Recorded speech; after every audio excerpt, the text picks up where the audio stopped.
揺れが1分ほどで収まったと思われたその時、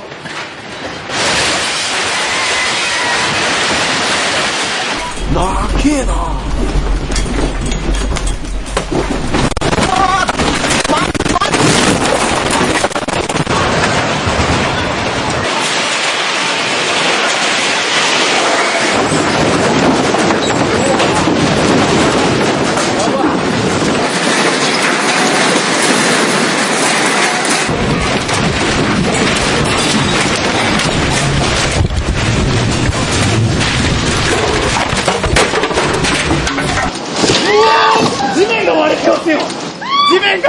地面が割れてます。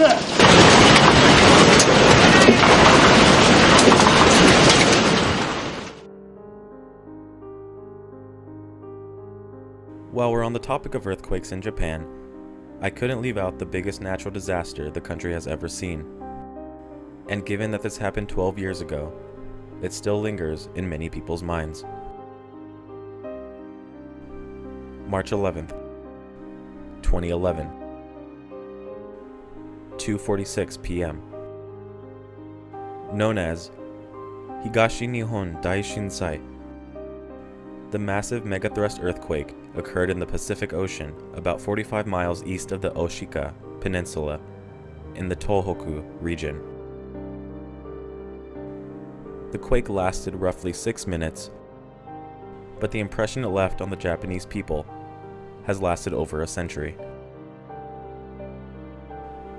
The Daishinsai caused lots of damage to buildings in the area and took the lives of many Japanese citizens. But it wasn't until the 133-foot-high tsunami struck where casualties greatly increased. This tsunami was recorded to have been traveling at 435 miles per hour in the Sendai area and traveled as far as 6 miles inland.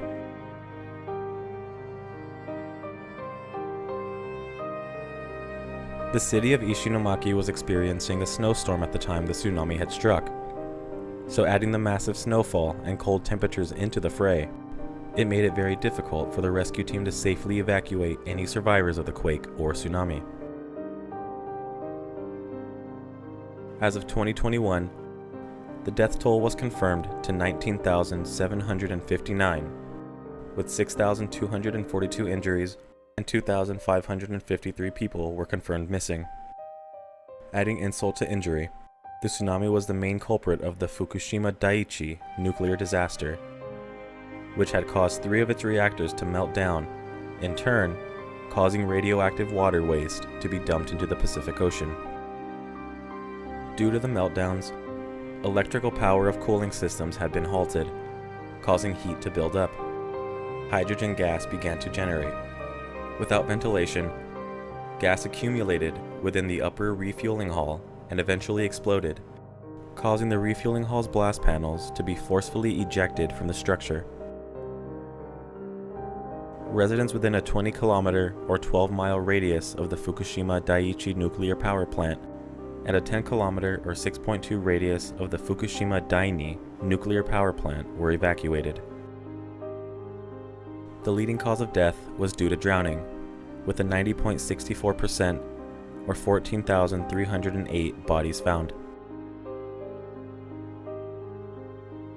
The elderly, above 60, made up for 65.8% of the total amount of lives lost. At the Okawa Elementary School, where 84 people had drowned, it's been reported that women who were there to pick up their children and return them to safety were only met with the drowning sounds of the elderly and middle-aged men who chose to stay at the sea level evacuation site, which was meant for earthquakes, and was not well equipped for a tsunami. 1,580 children lost either one or both parents, 846 in Miyagi, 572 in Iwate, and 162 in Fukushima. The quake and tsunami killed 378 elementary, middle school, and high school students, and left 158 others missing.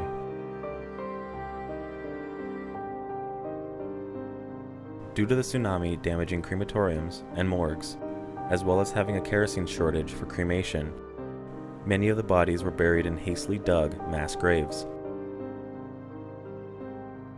Although this was the case for many of the victims, some family members were promised cremation of the bodies later on, to fulfill the Buddhist tradition of cremation, typically done after the ceremony of someone passing. Japan had received millions in support as well as personnel to help conduct search parties for any remaining people, whether trapped under debris or lost in the ocean. After the nuclear disaster, which is considered to be the second worst, following Chernobyl, there were anti-nuclear protests as well. In February of 2016, a memorial was inaugurated by two architects for the victims of the disaster, consisting of a 6.5 square meter structure on a hillside between a temple and a cherry tree in Ishinomaki. The aftermath of the twin disasters also left Japan's coastal cities and towns with nearly 25 million tons of debris. In Ishinomaki alone, there were 17 trash collection sites, 180 meters long and at least 4.5 meters high. An official in the city's government trash disposal department estimated that it would take 3 years to empty these sites. 340,000 people were displaced in the Tohoku region, and shortages of food, water, shelter, medicine, and fuel for survivors was a massive challenge for the island. I've been told by some friends in Japan that they believe they are overdue for another massive earthquake and tsunami, and always live in fear that the next one could be around the corner. I've always had a love for Japan, but now that I have a connection to it, it has me worried for their safety as well, and I hope they continue to be safe and have proper preparations in place. It's scary to think that it can happen at almost any time, and almost seems inevitable with the history of earthquakes.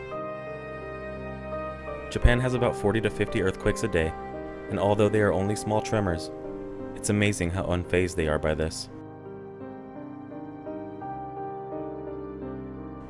Thank you so much for watching, and remember, you're loved, you matter, and I'll see you in the next one.